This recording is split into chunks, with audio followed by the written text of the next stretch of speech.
Welcome back to another episode of Sip the Talent Films. I'm your host, Coach Evans, and today we have a special episode. Now, first off, I want to apologize for being late. It's totally my fault. Today is my last day using Stream Labs, and so I was trying to use my new stuff, and for some reason, we didn't get volume.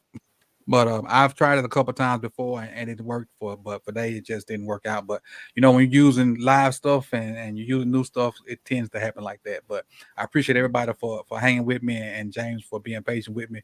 And that leads me into our guest, James Ogden, NFL Ogden on Twitter. I appreciate you for joining me. What's going on with you, my man? No problem, man. It's a pleasure, a real pleasure to join you. Like a big fan of the channel anyway, and watched you for ages. So yeah, it's a pleasure to join you. So what we're gonna do is we had such a good conversation when we did the draft tournament, so to speak, on Deep Cover Podcast. I've wanted to get you back so we can talk one-on-one about a little football and go from there. And I was also impressed with something that you did or what you do annually, but we'll talk about that in a little bit. And so I just want to kind of pick your brain on a few things also.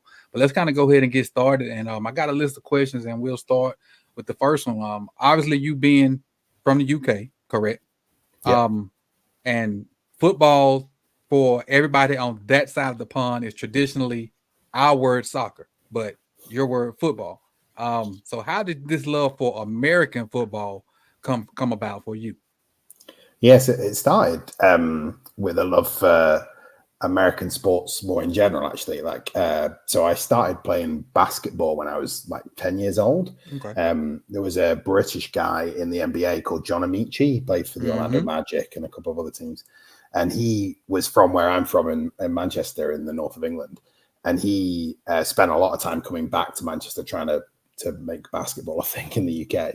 And it became quite big, as did ice hockey as well for a while, sort of selling out kind of quite big arenas in the UK for the British teams.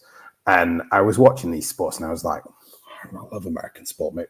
Maybe I should try American football. Maybe I should try the American sport.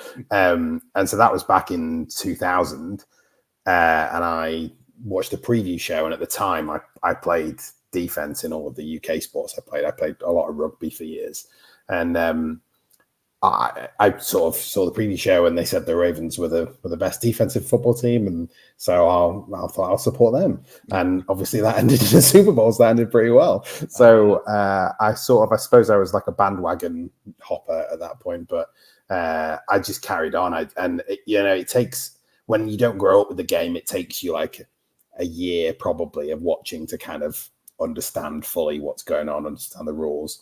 And I just took it from there, really, and watched for years. And then when I got to college over here, I played a bit as well, not to a very high standard at all, but kind of fell in love with the schematic side and how intelligent the game is, like how much it's a game of the mind rather than just a game of physicality. I love the physicality as well. As a rugby player, I loved the physicality. Sure. But yeah, so that was kind of where it sort of started and then grew to.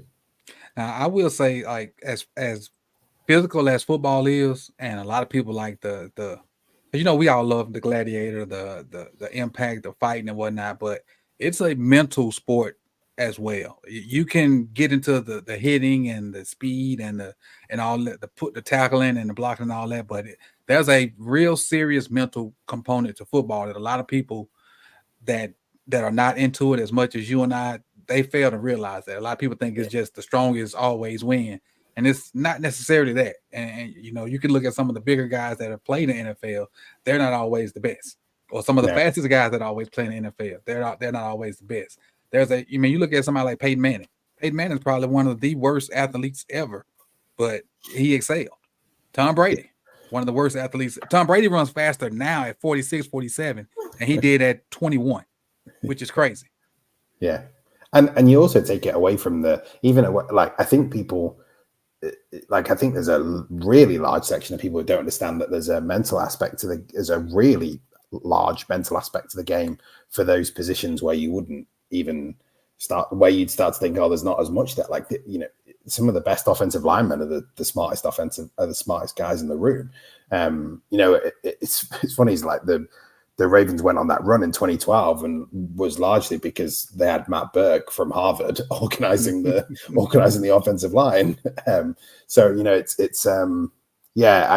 loved that about it. And when I played like tight end fullback hybrid in a spread offense. So I was a bit of a special teamer basically. But like I sort of did a lot of scout team offensive line and stuff, even though I'm not the biggest guy. And so like learning those aspects of the game just made me realize there's so much to it. And then dived a lot deeper into it after I played. Well, during when I played, and then after when I played as well, just because I just loved it so much. So And you were the opposite of me. I played receiver in a wing T offense, which I never got. I got like 3 attempts a game. I was bothered. I would have loved to play in the spread offense, but I'm a little older, and the spread wasn't as prevalent back then as it was now. If I played now, I would have been a lot better player because they got these 7-on-7s. They play all this stuff year round. I would have had a lot more fun, but I enjoyed it. I'm cool with my experience. Today's football was a little bit before me, but I'm cool with my experience. I'm good. And you kind of answered my second question, like why you stuck with the Baltimore Ravens. You jumped in 2000, right when, if you get them 10 points, they was going to win. 10, 13 points, they were going to win the game. What impressed you about the defense so much when you first started watching? I mean, for me, it was playing rugby, you kind of, it's a more technique oriented game, I think, in terms of the physicality. Like the physicality is not American football is a collision sport, whereas rugby is it's a bit more technique in the tackling. The thing I fell in love with was just the way that team hit. Like it was gladiatorial. It was such fun to watch as a guy who loved being physical on the rugby field. Like to see the way that played, it was just I was in awe of some of the ways in which they hit people, and it wasn't just it wasn't just the big guys up front, obviously with Goose and Sam Adams and McCrary, but and obviously Ray, but it was it was like Rod Woodson as well, just knocking stuff out of guys. And I fell in love with the way they played the game, with this kind of reckless abandon, and it just stuck with me really. And though they had a group of guys that were very cerebral, but were also very tough. Normally you have 1 or 2 guys on a team that you want to take down an alley with you, and fight. They had about 8 or 9 guys on that defense, maybe 11. That like, look, hey, we coming out of this. They were the 300. I don't know if you watched that movie. Those 11 guys were the 300 against whatever team you want to fight with. That's who you were bringing with. But I also saw on your thing that you did the Scouting Academy. And I know, if I'm not mistaken, Michael Crawford did it also. He did it. How was that experience? That was amazing. When I was in college over here, I mentioned that we ran like a spread offense. And the reason we ran a spread offense was because our head coach at the time, I mean, like, in the UK, the standard is not great. And so actually most of the colleges ran basically a wing T, because it was a bit easier to sort of teach people who didn't know anything about American football. But we ran a spread because our head coach had quite an in with Mike Leach and was over in the States quite a lot. And so we were encouraged to learn to watch Texas Tech tape at the time. Mizzou at the time ran quite a spread as well. And so we were encouraged to watch that. So I started watching a lot of college because I started watching these games and thought, this is amazing.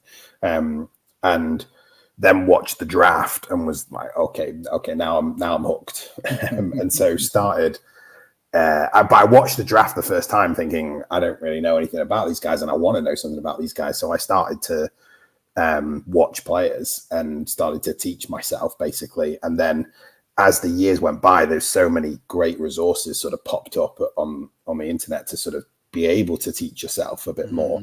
I sort of in the early years was just basically like Mike Mayock's student, but then managed to get some stuff from other people and managed to sort of build my repertoire. But I always, when I started writing about the Ravens, Mike was the first guy who noticed my stuff and sort of pushed stuff out. And I always be really grateful to him for that. And he sort of talked to me about the Scouting Academy, and I'd never heard of it. And so to go in and do it, it sort of professionalized my scouting, my evaluation of players. Like it gave me a process. I do this thing on all, like there are some words where I'll be very English and some words where I end up starting to go into the American style. So my process was like really developed by doing it. And it just gives you, so it's run by a guy called Dan Hatman, who's been a scout in a number of organizations and was really passionate about scout education. And so he set up the Scouting Academy a number of years ago.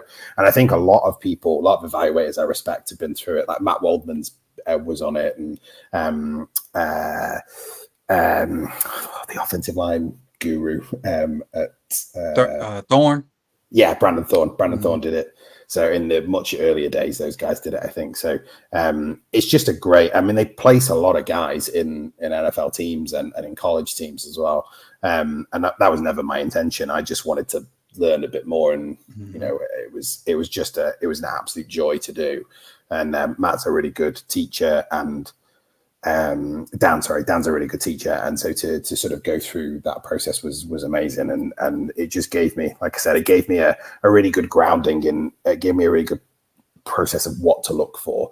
Like I already knew what I was looking for, but I didn't really have it as a real sort of sticking to a process with fidelity. And so that was amazing to do that. And I think it gave you a workflow, so to speak. Yes, exactly. Like a starting point, and then a way to go through it, and that way you don't just get stuck on a certain spot and you on that spot forever, and you lose track of, because when you scouting, you got a lot of guys to go through. And you can lose track of time, especially if you get stuck on somebody you like.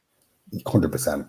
And the thing I really liked about it was that he gave you what he gave you was like the thing Dan would always talk about is, where can you trust this guy and where can you not trust this guy? Because anybody can watch the film and say this guy does this well and this guy does this well, and lots of people say this guy's inconsistent. But why is he inconsistent? Right. What is the thing that's making him inconsistent? You know, for an offensive lineman, is it because, you know, he's a little bit athletically limited and they're asking him to run a ton of zone blocking? Like why is he inconsistent, and where can you trust him to perform for your team? And then also that's then sort of built into what I produce now every year, is that, you know, one of the things that's difficult for people in the media, I think, is that they can't, so much of the scouting process is about how that guy is going to fit with your team. And you know, you can have a completely different view on a player after they're drafted because of the team that they've gone to, and I don't think that gets talked about enough. So it's a range of you can see a range of outcomes for a guy, and it's that range, where they land on that range depends on the team and the scheme they end up with. Agreed. Now, my process is a little different, because Mike told me about the Scouting Academy. I hadn't had a chance to go through it yet, and don't know if I will. But when you talked about trying to find like the why, my why would be trying to figure out ways to defeat certain people. Because I did this on the high school level for a while, and so I think we get to the same end point, but the process of getting there is a little different, because I'm trying to figure out ways that I can exploit the weakness I found. Whereas a scout, just trying to figure out the weakness to be able to talk about it for the next level. And so when I decided to kind of dabble into this stuff, I kind of had that knowledge, from my background. Yeah. So I think if I did the Scouting Academy, it would just fine tune kind of what I've already done. And it probably would, because I know I said that a minute ago, I get stuck on people that I like. When I find a player I like, I kind of get stuck on them, and I watch 6, 7, 8 games, and I could have been and done 2 or 3 more people because I like watching whatever I've like this person to do. Like if he's a great route runner, I'll watch all of his games. Or if it's a great throw or the ball, I'll go watch all of his games when I really need to do somebody else. I get stuck on him. So that probably may be something I look forward to doing in the future, because Mike has talked to me about it and it showed me a few different things that they like I guess the process, but I haven't studied it like I need to. But that's definitely probably something I may look forward to doing in the future to just to streamline what I do, because I haven't done nearly as many kids that I would like to do scouting wise, but I've kind of hit on some guys that I really like. I just kind of pick and choose the ones I like. But I think it's a good thing. Now, what with the Scouting Academy, what led you to start writing for the Russell Street Report? How did that come about? How did that opportunity come about? Yeah, that was just so I started writing for my own. I just built my own site and just started writing. I've always loved writing, and the thing I most love writing about, and I do every year, is the process that I go through and now publish for everybody.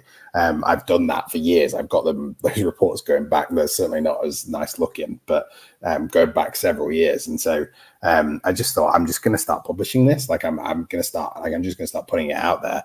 But I started with, like, early in the draft season, just sort of writing bits and pieces about different players. And Tony, who runs Russell Street Report, sort of reached out to me and asked me if I'd do some work for them. And obviously it's not paid or anything. It's just for the pleasure of it. But I really, enjoyed writing for them. One of the things I've enjoyed, one of the reasons I did the scouting, one of the great things about the Scouting Academy is how much context does need to go into when you're evaluating players, and you then need to understand a lot more. And I think that was probably one of my blind spots earlier on in my process, was not understanding scheme enough to understand what a player was being asked to do. And then you're making incorrect assumptions and judgments if you're not understanding what that player is actually being asked to do. And so a lot of the time you need to be working that out before you even sort of make any judgment on the play. And so one of the things I loved about writing for Russell Street Report was because they allowed me to do battle plans, which is their big preview article. And I wrote those for a couple of years, where you just sort of basically dive into the scheme of the two teams and sort of preview what you think the offensive defensive game plan would be. And obviously it's a big time sort of amateur hour for me. I'm not, it was nice when maybe when maybe Mike Macdonald hit on one of the things that I thought he was going to do in a 4-week stretch. But it was really great to get into that, because I just read more and more and more about scheme, sort of looking at some of the guys on Twitter, like Cody Alexander and others who are just really knowledgeable about that kind of stuff. And yeah, that was really great. And so I do really value writing for Russell Street Report.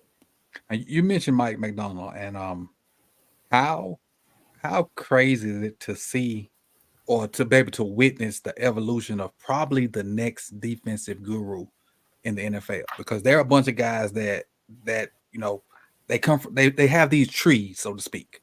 And we were able to witness a guy that's probably going to be the next, I guess I'm gonna use the word again, guru, because you got, with him going to Seattle, you're probably gonna have, our defensive coordinator now, the Miami defensive coordinator, the Tennessee defensive coordinator. Then they're probably gonna have guys branch off, and they're all going to be running some form of Mike's defense in these different places. And I really think they're all going to be somewhat successful once they get guys in there that can do what they want to do. Now, they won't have the ultimate chess piece, which is Kyle Hamilton, but some of those guys will be able to run some of those schemes. And because I know there would be times when I would watch Mike stuff, and I would be like, well, what would I tell a quarterback to look for in this? And I'd be completely puzzled. And I'm watching it 3 or 4 times after the game. And I'm like, I wouldn't know what to tell a quarterback to do. And Mike's just, he's amazing. What you think about Mike and what he's done in this short time? Because Mike's what, 33, 34, if that? Yeah, he's just, so I put out a tweet after, do you remember they got blown out by Miami?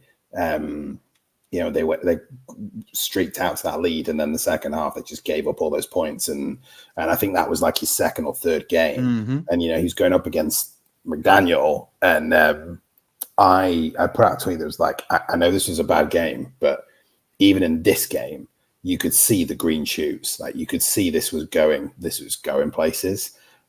with the way the way he attacked that game plan, even though they had such a trouble in the second half.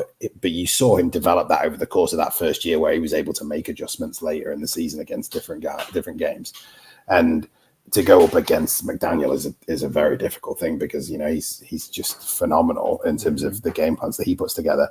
But it's been amazing to watch his development as a coordinator, as a play caller, but also I think it's really interesting when you watch him sort of on some of the behind the scenes camera stuff, and the guy's quite quiet and reserved and not like it seems like players really play for him. I don't think it's just about the position coaches. Like, I think it seems like he's going to be a really great head coach as well, because I think it seems like he has those qualities as well. He's not just this defensive mastermind he is, and he's going to bring a lot to Seattle, but I do think he's got that sort of the CEO type head coach role like way as well. Like, I think he'll be able to do that too. So yeah, I'm a huge fan of his, and having done the battle plans during him sort of coming up, I feel I have a pretty good understanding of how he does things, and I think very highly of him. Let's talk about your draft guide. Now, that's kind of one of the things that you put out annually. When was the first year you did it, and what made you decide to do it? Yeah, so the first year I did it, but obviously not at all for public consumption, was 2008. So it was the Flacco year, and that was probably like a paragraph on each player. I sort of just noted down what I was thinking, and it evolved over the years to the point where in 2020, I think it was, I started writing more in-depth stuff about players and publishing it. I didn't do the guide at that point. It was after I did the Scouting Academy that I did the guides. The first guide I did was 2020. The first full guide that I published was 2022, which obviously was the Cal Hamilton year and Linderbaum year. So that was the first time I did it, and I've loved doing it since. Like, it's a grind, it really is, and I have to be disciplined. Like, I like to watch players I like too, but sometimes you just have to, because there are so many guys that you end up getting to where you're like, oh god, I'm gonna have to watch like the 10th, 11th film on this guy because I just can't get him. And so you do have to be quite disciplined with some of those guys. But like, I loved Hamilton. I really loved Hamilton. But I only needed to watch. If people go back and read I think I posted it recently, my report on Hamilton, I think I pretty much got him spot on. And I only watched 3 games on him because it was immediately obvious, like, who this guy was, how special he was, but also where his I wouldn't say weaknesses are, because I'm not sure there are many weaknesses in his game, but where his, like, the things that you're going to have to sort of hide a little bit at the next level. And I think the Ravens have done a great job of doing that, actually. Sorry, I've gone straight onto players. You were talking about the guy. It's good. No, because I think, like, as far as his weaknesses, it was defending smaller, twitchier receivers. And the Ravens did a good job of that. A lot of times when you see him lined up, and this is from me, a lot of times you see him lined up on smaller, twitchier receivers, like in the slot, he ain't guarding them. He gonna blitz, or he gonna go drop in his zone. A lot of times he don't normally guard those guys, and that comes from that Miami game. Yeah, that was adjusting. And I meant to say this when we were talking about Mike a minute ago. That Miami game, Mike was a rookie, also learning where to put people and how to, put guys out there. So he was learning at the same time. He was learning Kyle as Kyle was learning the game. And, you just wrap it all into them learning each other, and it got better. And I think the other thing they minimized with Hamilton is the thing I felt from a like pure evaluation perspective. The thing that he struggled with the most, I felt, was one of the things the Scouting Academy gets you to do is think about the different. So for a defensive back, in terms of in coverage, you got to think about the different turns that they need to make, the different, you're sort of charting to make sure, okay, check the box, he can do that, he can do that, he can do that. The thing I felt like he struggled slightly with was when he was having to play like split safety or a post and ending up having to open his hips to run backwards. So if he was having to open his hips, not like 100, 120 degrees and run diagonally backwards. That was an issue for him, and I think it's remained an issue for him in the league. He just doesn't. He doesn't. The hips aren't quite fluid enough to do that. Now, when he's going forward, he's got so much explosion that, and because of his brain as well, it doesn't matter. But when he had to do those kind of pure turns, that was a challenge for him at Notre Dame, and I think it's still been. But I think the Ravens have just minimized the amount of times he's had to do it, like with the positions they've put him in. So, and that's when you put guys. And I credit Mike for that, putting guys in the best position to make plays. So yeah, that's one of Mike's strengths, and he did that with a lot of guys. A lot of guys on the defense, like Jadeveon Clowney, has been this guy for a long time. It's his best year on the mic. Calvin Noy has been a guy for a while. Best year on the mic. And both of those guys missed sacks. That both of them could have been well over 10 sacks. Yeah. And they had their best year. Matabike, we got minimal production out of Matabike. When Mike finally got everything implemented, Matabike went off. So, I just hope Zach can, continue to build on that, just put his spin on it and go from there. Let's talk about some of these guys that we drafted. Not gonna talk about all of them, but we'll talk about some of the top ones, and we'll start with TJ Tampa, cornerback out of Iowa State. What did you think about TJ Tampa, and what will he bring to the Ravens? Yeah, so I'm quite a fan of TJ Tampa. So I think you'll find from this, from talking about this, that I wasn't the biggest fan of the Ravens draft class this year. Like, there were a few guys that I mean, every year the last few years I've been pretty happy with who they drafted, and this year I had some question marks for some guys, but I actually quite like the value they got with Tampa. I think there's definitely I like the same thing the Ravens like, in terms of a guy who's a converted wide receiver who clearly has all of the things you're looking for in terms of he reads the game so well because of that experience as an offensive player. Like, he reads what the receiver's doing, he understands what the receiver's trying to do, and then how to combat it. The ball skills as well, obviously, you really like. I wonder whether there's a place for him inside. Me and Mike Crawford have been talking about that a little bit. I wonder if that is where they eventually see him playing. Obviously, there's the concern about the sort of long speed downfield, and that definitely showed up on film. That he did get in trouble against some of those quicker guys that could sustain their speed down the field. But I do really like his processing, his technique, to be able to sort of cover that up, and I do think he has really good play speed. So I really liked the Tampa pick. I think he's going to contribute, and I think he's going to push Pepe Williams and Jalen Armour-Davis down the list a little bit, I think, from a corner perspective. I agree with that 100%. I think them picking up both those guys made Pepe and Jalen Armour-Davis look, you either got to produce, or you got to get gone. One of the two. We drafted y'all in the same class, I think, or one class behind each other, and now we drafted two more guys. Y'all got to produce, or it's time to go, because you spending too much time in the training room. The next guy, one of my favorites of the draft, is Tez Walker.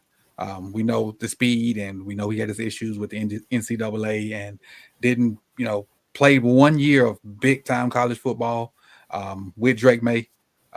Produced, okay. He had battles with Nate Wiggins, who we're going to talk about in a minute, and was one of the few guys to kind of get over top of Nate Wiggins. And we all know Nate Wiggins is super fast. What do you think he's going to bring to the table, and how can he contribute this year to the offense? So maybe we're gonna have a bit of debate here, because I am not a huge Tez fan. So my thing with Tez is I think I sound like I'm a lot lower on him than I am, because I'm trying to pump the brakes on some of the ludicrous expectations I've seen from some people. Let me go first then. And see if I can sway you. This is what I think for Tez. I think Tez is a one-trick pony. I think he's a deep ball, a post guy. And I hope that that's what we use him for. Like, I think we use him to run deep, run goals, run deep posts, and try to get guys out of the box. And if we face a defense that likes to run man, and we can get him on the edge and maybe get a few shots over the top, nothing else. Nothing. Use him for that. He maybe get 25 catches for about 300-400 yards. His yards per catch may be high, but he don't have a lot of catches, don't have a lot of targets, don't have a lot of attempts. He is to try to get people out the box. And if he doesn't succeed with that within the first six games of helping us not see 7, 8, 9 people in the box with Derrick Henry back there, then we got to scrap him. So I think he's a one-trick pony, and he needs to get good at that one trick. But don't try to make him this complete wide receiver because he is not that. So we are in lockstep then. That's totally fine. Because that's exactly how I see him. Like I've seen a lot of comments about, oh, this guy, this guy's going to develop into, he's going to play X for us long term. I'm like, I just don't see that on his film. I agree with you. I see a guy who has outstanding downfield speed, and he also knows that he's a savvy deep receiver as well. Like he's not just like I do like the when he's running routes that call for a bam step, when he's doing posts and corners, I do like his technical ability on those. Like I don't think he's just all speed. I do like his hands downfield as well. Like he's a good tracker of the ball. I'm very happy with him in that role specifically. Where I'm not happy with him is when you're asking him to start trying to run the full route tree, and you're asking him to get open on digs and crosses and run outs. He's just not going to get open because he just doesn't. So the only caveat, I suppose, to that is all of the challenges he's had in his college career. He played at Kent State for a long time. He had he made the transfer and then had all the eligibility issues that meant he missed those games at the start of the season. So maybe the kid has never been taught properly. Like maybe he hasn't had the coaching, and so now he gets with Greg Lewis, and maybe there is something there to unlock with him. But for me, the best predictor of future success is past behavior, and I'm not entirely certain that he can do the things that I am certain that at the moment he can't do the things that you would want from a full-time X, and I'm not sure he's going to get there. But if you're telling me he's gonna take the top off the defense and he's going to get 20 to 30 catches for 400, 500 yards, then that would be a great result. And I don't think that range of outcomes is wildly out of my expectation for him. Like I think that could happen. So yeah, that's where I am with Tez. And to be honest, the value in the 4th round was fine. Like I wouldn't have wanted to take him much earlier than that. When I did him originally, I did him really early in the process, and there was a lot of people talking him up as like a second, maybe even late first round pick. Really early in the process, and I watched him early on, and then was like I do not see that. What's this? So I was happy where they took him. I'm not on board with all of the high expectations that some people seem to have. And I agree with you. He maybe can develop into a complete receiver, but I'm speaking right now. This year, this 2024 season. What I said, I feel like that's his ceiling. Like, and if he does beyond what I said, great. But I just think he's a deep ball, one trick, guy. And to help, because we got, like, I feel like we have the receiver room a puzzle, and nobody has to be the same. Yeah. We don't have Bateman can get over top sometimes, and Zay's more quicker than fast.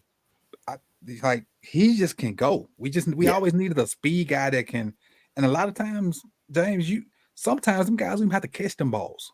Just the threat of they can run past you will help your running game out. Yeah. So yeah, I think that's what Tez is. And like I said, I like the value in the 4th round. So I'm cool with it. Yeah, me too. Yeah. Adisa Isaac's the next guy. And this is one of the guys that I necessarily didn't like to pick, didn't understand it. But I do think, and this is gonna sound crazy, I like him better than Chop. But what did you think about Adisa Isaac? Yeah, I think I'm with you. I wasn't. They have this habit recently, I think, don't they, with edge rushers, where they've gone away from, if you look at the late Aussie drafts, they would be looking at production only, really, and they wouldn't be looking at much else. But under DaCosta, they've gone very much at the edge rusher position on explosive ability and getting those kind of moldable guys. And that's what Adisa is. Like there's a bunch of potential there. And the other thing is, he's not a Penn State guy with no sacks. Yeah, he did have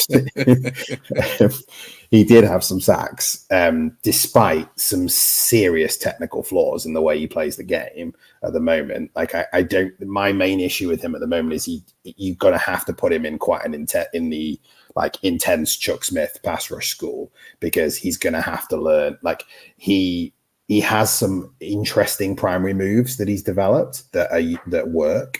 But the minute you get somebody who's just at least a little bit savvy as an offensive tackle, he's in trouble, and he's sort of throwing counters to see if something sticks, and invariably nothing really sticks, because it's not a well thought out plan that he's come into the rep with. So I feel like he has some tools. I think he's got to seriously develop a rush plan. I also felt like he's got a lot of work to do in terms of diagnosing run schemes as well. I felt like he, for a guy who's explosive as he is, he didn't get off the ball particularly well. And I think that's because he's processing pretty reasonably slow rate at the moment. So there's a bunch of stuff that I think he needs to get better at.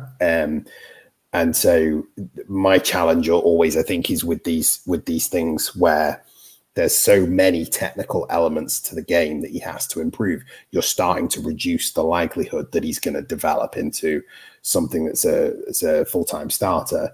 I'm happy for him to come in on like this year on some pass rushing, on some obvious passing downs, and just when he's going up against certain offensive tackles, and let him just go. But I think it's going to be a development job with him.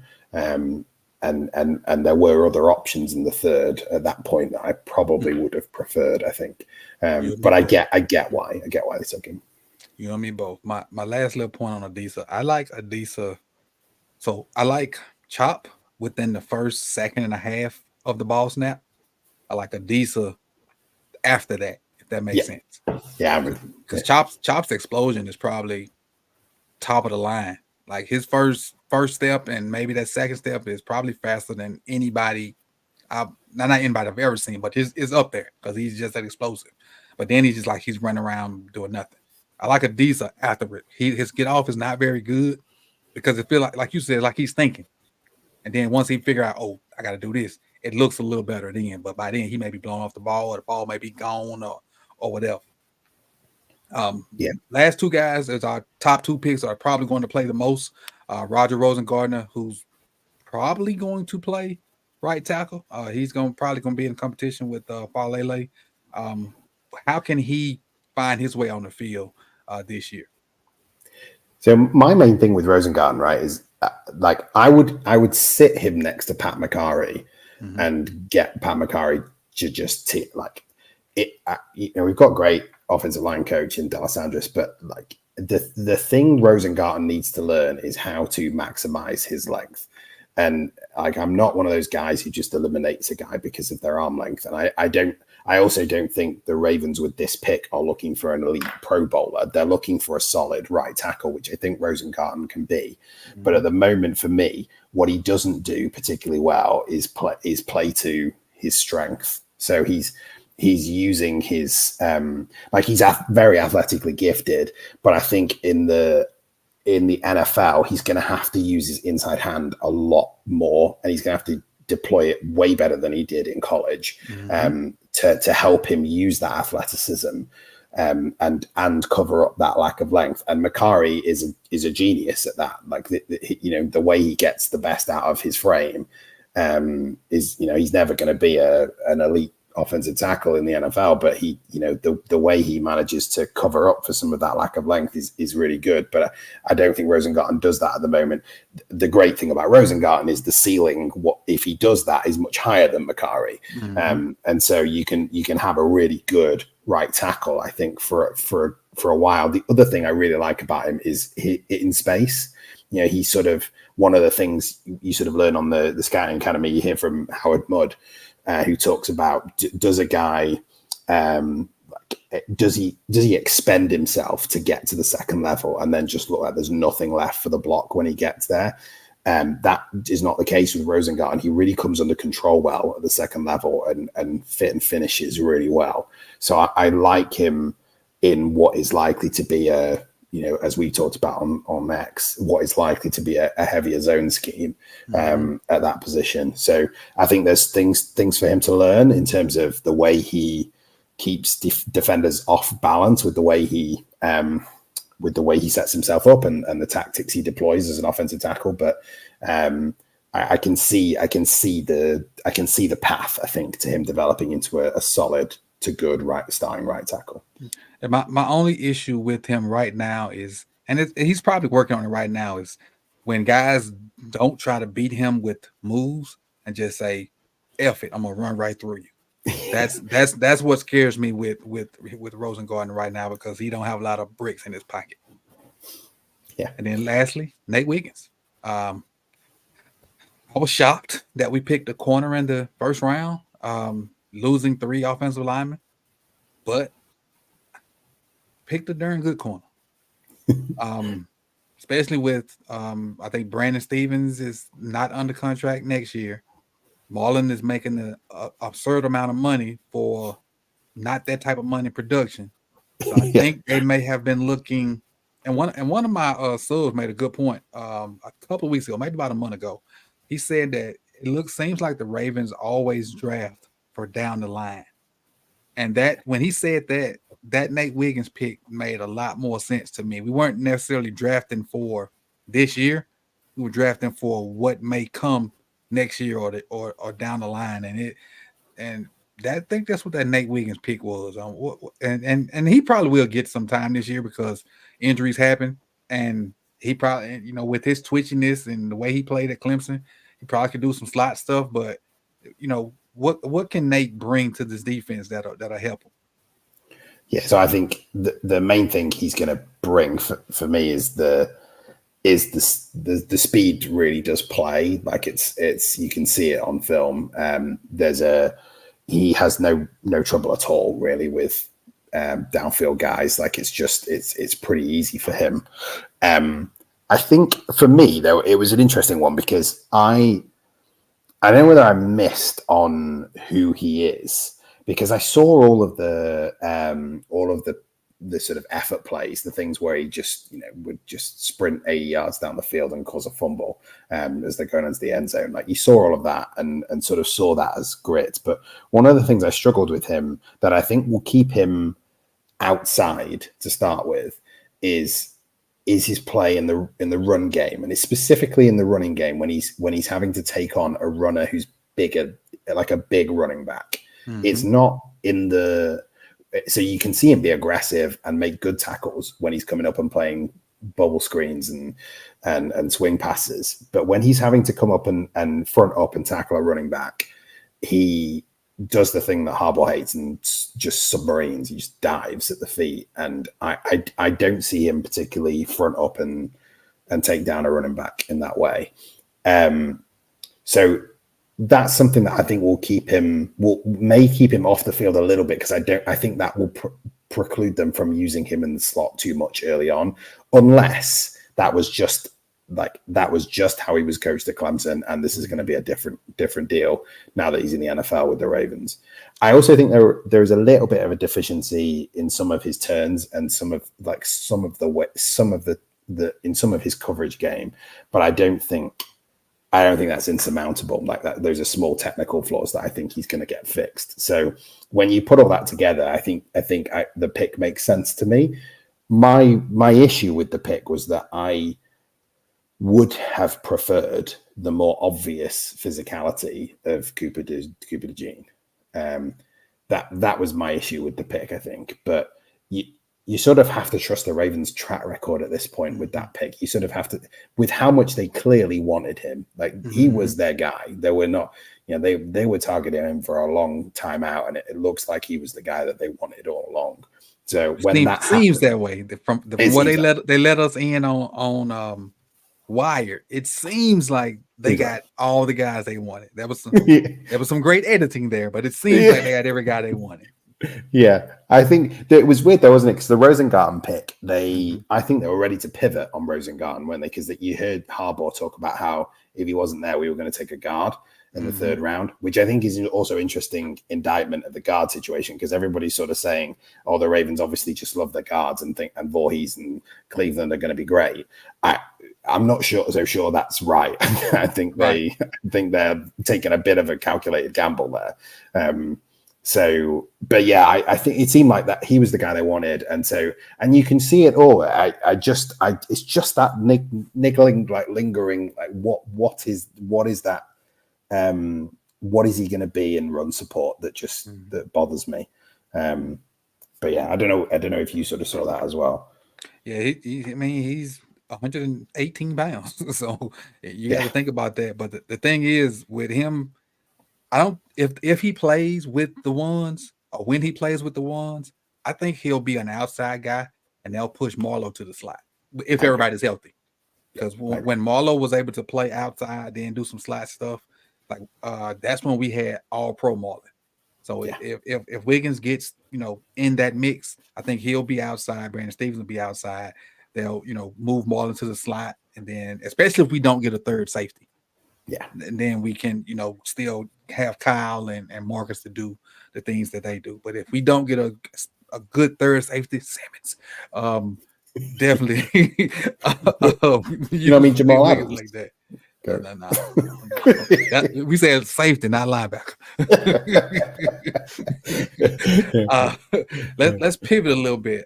Both of us were high on this guy, and we talked about it in the draft thing with Deep Cover Podcast. Ricky Pearsall.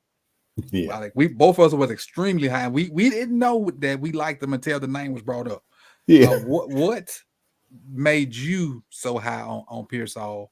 What did you see in his game that made you like, hey, this is a number one receiver? This is maybe a first round guy. It was just I was watching him and I was just waiting for the butt. I was waiting for what, like, okay, so what can't he do? Like this, like I started watching it, and obviously when I watched him first, they hadn't done the combine, and so there wasn't as much information on his testing, and I was like, is he slow? Like he doesn't look slow. Like he looks really fast. Like is there like an athletic issue here? Because I don't see one, but like why is he not being talked about in the first round? And so the main thing for me was I just felt like he's technically really good. Like he's so good technically as a receiver. All of the different types of breaks that you're looking for, he's going to execute them at an extremely high level. And so he's got so many ways to win. Like he can win with that technical ability by making sure that he's snapping off his acceleration and dropping his weight and making sure his line step and his drive step are absolutely how you want coming out of a two-step break. Like he's got all of the technical ability, but then he can also like sort of put an exclamation mark on the separation with his speed out of the break. And he's explosive too. I didn't see much of a problem with his hands. Like it was a real struggle to find a weakness in his game. I think probably that like there's a little bit about when he gets jammed. Like I thought he was a master of releasing against putting space releases together, releasing against soft press. When someone tried to jam him, he could get thrown around a little bit, but he didn't get jammed that much. And I think you could probably teach that a bit. And I think because he's such a master of attacking leverage that you've got a situation where you can probably live with that. And he can be that type of X that people don't really think is an X, like Chris Olave. Right. Like I think that's who he can be in the league. I just hated the landing spot. Such a bad spot for him. But I really liked him, obviously. What I liked about him, everything that he does, I felt like if I was still coaching receivers, he'd be a guy that I could put on the tape. We want to do this like Ricky. We want to do this like Ricky. We want to get in and out of our breaks like Ricky. We want to, release like Ricky. Like his game was almost flawless. And then the exceptional hands were, like you said, an exclamation point. Like to think everybody can catch for the most part if you're in the draft process for the most part. But his that one hand catch was icing on the cake. But he would pluck balls out the air like without thinking. He like because there's one thing is just catching the ball and like making sure you're catching it, your eyes to it. He's snatching the ball and running like it's second nature to him. And then in and out of his breaks, he's not taking these Fred Flintstone turns where you gotta stop, multiple beat the drum a bunch of times and get in and out your breaks.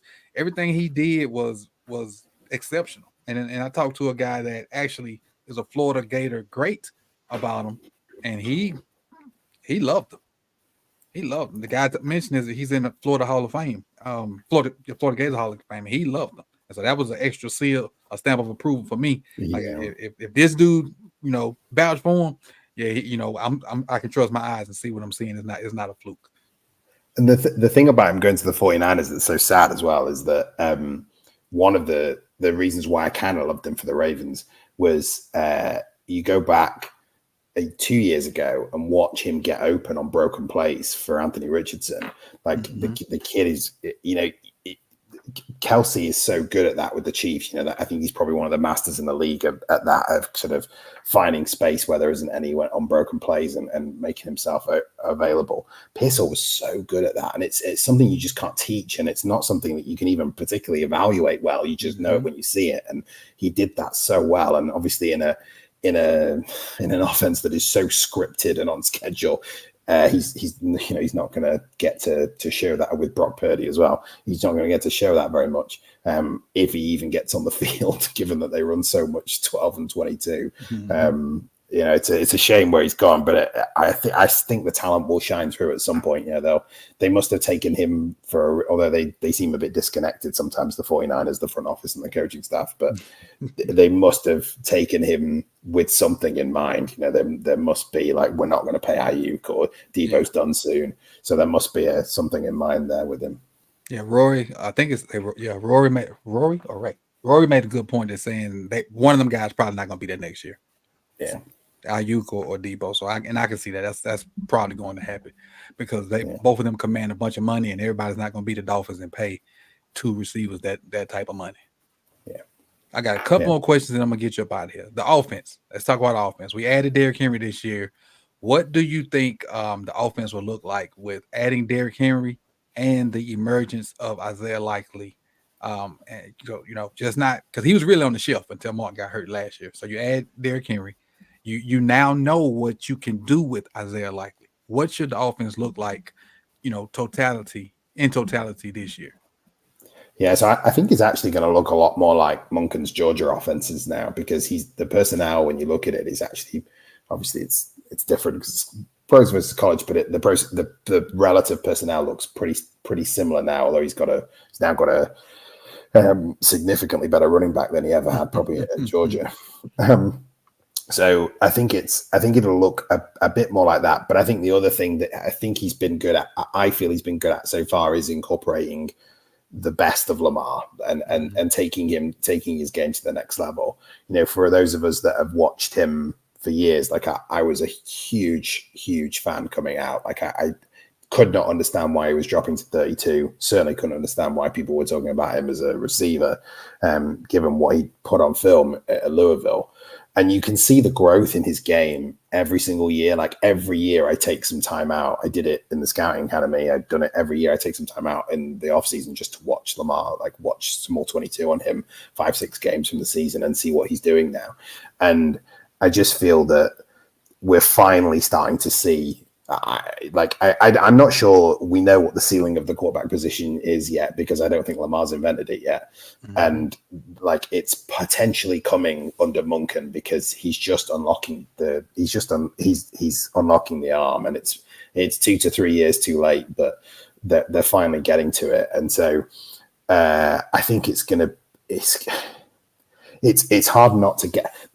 The only thing holding me back from getting really excited about an offense with so many potential weapons. I'm still high on Bateman. Bateman's potential in the offense. I do think Zay's going to get better.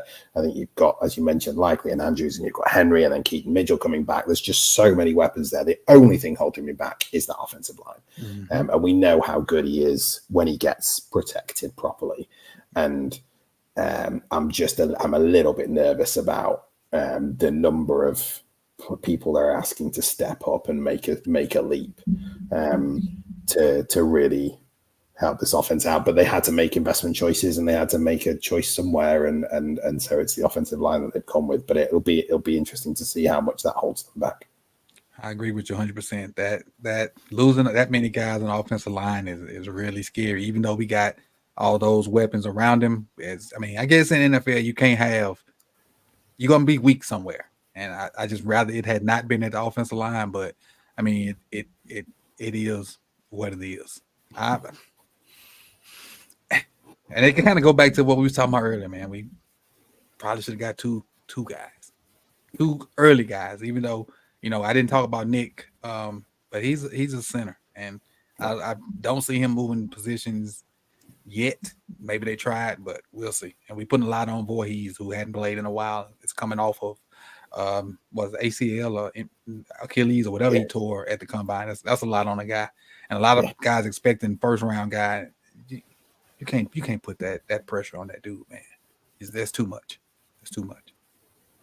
No, I'm with you. All right, defensively, we lost a lot of coaches. Like I said, three coaches: Mike Macdonald, 2 assistants. Lost Pat Queen, who was a big part of that. And even though a lot of people don't like or don't think Pat Queen had nothing to do with it, I disagree. The defensively, do you think they'll take a step back, or do you think they'll be just as dominant? I think there will be some growing pains early on. I can't see Zach Orr getting straight in the seat and being able to. I'm high on him, but I can't see him being able to get comfortable in the seat straight away. Mike Macdonald had a year of coordinating experience, play calling experience already when he came to the Ravens, and Zach doesn't. So I think there'll be some growing pains early on, in the same way that we saw with Mike Macdonald. But I am still pretty high on this defense as a whole. Like I think they returned the key pieces to the defense apart from Queen. I do think I totally agree with you. I think Queen, there's so many people still stuck on their view of Patrick Queen 2 years ago. Basically, they just never evolved their view of him. They just thought, oh, he's next to Roquan Smith, so he's just better. And that's just not how the game works. I think he will be a miss, and as much as Trenton Simpson was great in one game, I'm certainly not pinning hopes that he will be at the level that Queen was at in his final year. So there's definitely going to be a step back as some of those young players learn the ropes, and as Zach Orr gets his feet under him. But when you think about this defense, you still accept, like you're getting to a point now, I think, where I'm really excited to watch this defense play again. Like I'm excited to watch I love watching Cal Hamilton play football. It's just one of my favorite things to do. I love watching Madubuike. I've loved watching him grow over the years. Like there's and Roquan. Like there's so many great pieces on this defense that I think it's unavoidable that they'll be a really, really good defense still. And I don't really buy the narrative of kind of falling off a cliff, because I think they have lost some key pieces, some key coaches, but I think there's still so much there that they're going to be really good still. Yeah, I agree. I think they're going to take a few hits early in the year till they figure the personnel out, and Zach gets, like you said, gets his feet wet. But I think toward the end of the year, they may not be top 5, but I think they'll be trending toward that because they had not so great starts. I just like the fact that, this is the thought process. Madubuike, I thought that a lot of his sacks were scheme related until I went back and just looked at all his sacks, and he really was winning his one-on-ones. So if they can figure out ways to still get him one-on-ones, and a lot of guys and I remember 2 years ago when who's number 50 2 years ago, the old school guy. Shoot, because I think he went and played for Carolina this year. God, dog, but I remember him telling telling Matabike on the sideline, nobody can block you when you put your mind to it. Just go. I remember that 2 years ago, him telling him that, and I guess it finally clicked in his brain. And Justin Houston, thank you, pay the bills. Just, Justin Houston told him that, yeah, and I guess it clicked in this year, and he went berserk. So I'm really excited to see what he can do, see if he can recreate that and even be better, and see where and how Kyle is used in these different positions. So I like you said, I think the defense is going to trend up toward the end of the season, but they will have their growing pains. And one last thing that I forgot when we were talking about Lamar a minute ago, I told somebody in the group chat that I don't think Lamar has even shown you how good he can be. yeah, I think he can still be better. yeah, And that's scary for the rest. And we added another name to this conversation. We was talking about it too. I think Pat can be better too. Pat Mahomes. yeah, I think those two guys, as good as they are, as many MVPs they've won, and Pat's won Super Bowls, I think those two guys can still be better. And I think that's scary for a lot of people, or a lot of teams that are not the Chiefs and the Ravens. I think if they can stay healthy, I think those two guys will battle for the next 10 years for yeah, MVPs and Super Bowls. Because I really think Lamar hadn't scratched the surface of how good he can be. Pat more so because the throwing part of his game. But yeah, Lamar's just now getting his passing, first of all, the coordinator to let him throw, and yeah, now getting some weapons that he can throw too. So imagine if let's just say the Ravens get off this high horse and go sign him a number one, a real guy next year. Imagine what that looks like. yeah. So It's scary, isn't it, for the rest of the league? It's the thing that I thought watching him in college was like this kid, like it's not panned out that way, not panned out this way, but I still don't think it necessarily, like this kid is Jordan like in the way he could absolutely change the way the game is viewed. Like there are people over here in the UK, you can take my parents who don't watch American sports at all, they will watch Lamar Jackson play because he's electrifying. Like it's and that's the running and stuff, but it's the when you understand the nuances of the game as well, and you understand the nuances of passing, of throwing the football. Like I completely agree with you. Like I said, I think that I don't think I don't think we know what his ceiling is yet because he's not invented it yet. And at some point he's going to invent it, and it's going to be a sight to see. So. I agree. Now, James, I appreciate you for taking this time out and spending with me. Let the people that don't follow you, let them know where they can find your work and find your draft guide if they haven't gotten it. And when you're on the Russell Street and all that stuff, let them know where they can find your work. And don't forget to plug your site that you mentioned earlier. Yeah, yeah. So so you can find me at NFL Ogden on Twitter. So that's where you can find the guide. The guide is published on my website, which I don't write as much stuff on there now, but the guide always goes up on there every year. That's redstarbaltimore.com.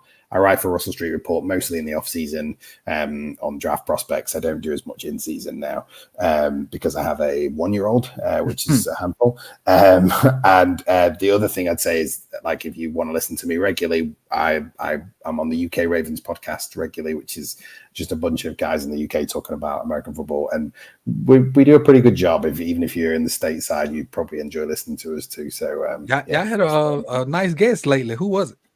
Yeah, we managed to get Eric DaCosta, but mainly because a couple of the guys, when we were in London, when they came over for the London game, we were in the pub on the Friday night, and Eric DaCosta came to the pub on the Friday night and met a few people who had got there early, and so we sort of from there we sort of set it up. It took a while, but he was on, and I think he quite enjoyed it. He said he was probably maybe going to come on again, to, like make it sort of like an annual thing. So that was cool, yeah. And then the week after, we had a really weird because we'd been trying to get players, and so it was weird. We had Eric DaCosta, and then we followed it up with Charlie Cola, which is strange, but it was a really good conversation still.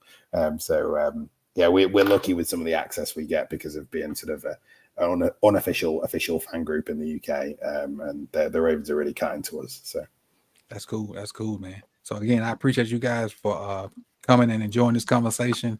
And again, this won't be the last time. Like I enjoy conversation with them. We have good football ball talk, and so this won't be the last time you seen James here. And make sure you go follow him on Twitter and go, check out the website, check out the draft guide if you have not done so.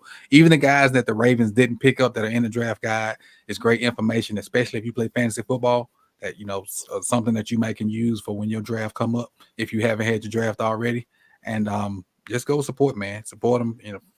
All the Ravens content creators, and even though like if it's not like a YouTube channel, it's still great content, and it's guys taking time out to do stuff because we just like the game, man, and enjoy it. So I appreciate you guys, and we'll see y'all soon, man. Again, thank you, James. Thanks, man. Peace, y'all.